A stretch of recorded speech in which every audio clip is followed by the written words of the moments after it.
Hello Lesley, great to have you here. Now, you're known all over the country, of course, for being a top chef. You're on TV all the time. But what got you interested in cooking in the first place? Well, it was really through the family. I mean, my mum was always great. She always used to let me come in the kitchen and kind of help her make the Yorkshire pudding batter and let me help her cook. But my uncle's partner was a chef and he worked in all the big hotels, Claridge's, Savoy. And so when they used to come and see us at holiday time, they used to bring towels from the kitchen and wonderful ingredients. To give you an idea of how long ago this was, things like aubergines and avocados, which weren't sort of seen around at that time. And so really they got me interested in it. And really, probably from a very early age, probably 12, I knew I wanted to be a chef. So how did you get your first break in television? Well, I left school when I was quite young, about 15, after, I have to say, failing my home economics exam quite badly. But I somehow got a place at college and did 2 years. And then I went off travelling and I worked in Germany. I worked in restaurants and hotels in London and travelled in Germany. Came back, needed a job. So I started working for a woman called Prue Leaf, who had her own empire. She had a cookery school, she had a catering company and a restaurant in London. And I worked for her for a couple of years. Then I went travelling to America and came back and started working at her cookery school as a teacher.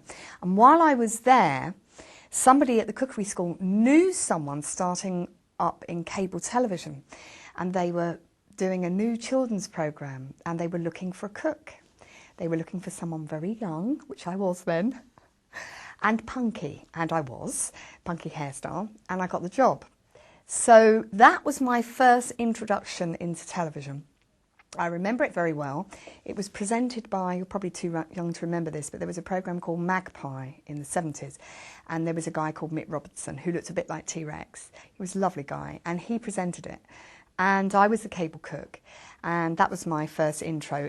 I remember the studio was off Shaftesbury Avenue, and the ceiling was so low I had to cook sitting down because they couldn't light me properly, which was a bit bizarre. But the really big thing for me was Ready Steady Cook. Now, you're filming a new series at the moment, is that right? Yeah, we're in our 12th year and we've just started. We generally have the summer off and we've just started filming now and for the new series, which is always a challenge.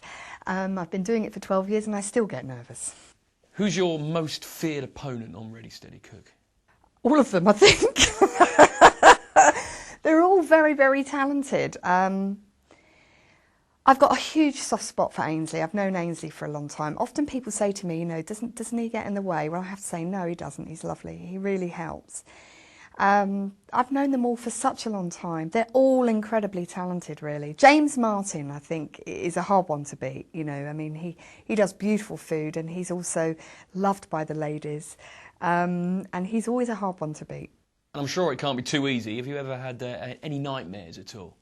There was one occasion when I think I was doing quite well and I was getting to the end and the clock was running down and I put my food on the table and I picked up the pepper mill, because I love pepper, to crack a bit of black pepper over the food.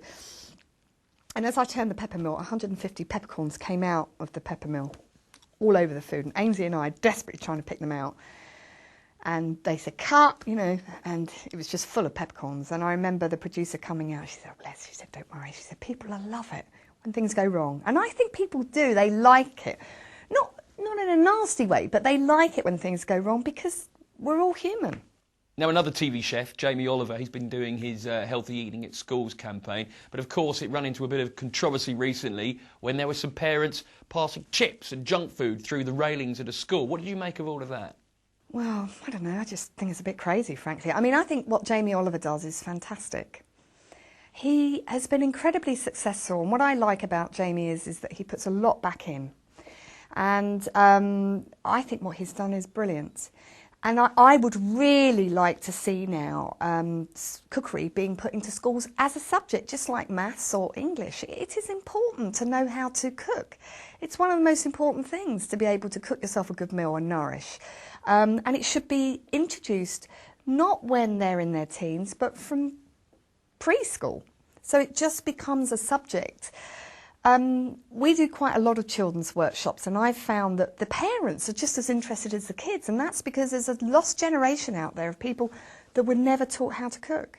I suppose that all highlights the need for a healthy, balanced diet. Are there any kind of superfoods that chefs like yourself all swear by? Well, soya beans, they contain one of the most important things, which is protein, but it's a complete protein, which means that it's the sort of protein that you would get from animal protein, but it's coming from a vegetable. It contains high levels of vitamin C, it's high in fibre, it has got some fat in it, but the fat is good unsaturated fat, like you might find in an avocado. And it has got folic acid, you know, it's got a lot of things going for it. And I'm told that it's actually good for women as well, is that right? Yeah, it's good for women, especially if you're pregnant actually, because of the folic acid. But just a good all-round bean and very, very versatile. So have you got any like secret recipes you can tell us about which include soya? Well, hundreds. I mean, I have to say that years ago, if you talked about soya beans to me, I would have thought, you know, the dried ones in the health food shop. You have to soak them for 4 hours and then you have to boil them and you have to change the water and they're very uninteresting. But now you can actually buy fresh soya beans which have been frozen. And it's a new product from Bird's Eye, and you can buy them, and they're just like eating a big green pea, and they're delicious. They're nutty, they're sweet. They look a bit like a broad bean that's been peeled, so you've got the green bean, but they're fatter. And you can use them in risottos, stir fries, you can crush them into mashed potato, you can put them in dressings. They take 3-4 minutes to cook, not 2-3 hours of boiling frantically and steaming your kitchen up. And they're really delicious. Adults like them because they're very, very satisfying and tasty. And children really like them because they just look like giant peas. Lesley, thank you very much indeed. You're welcome.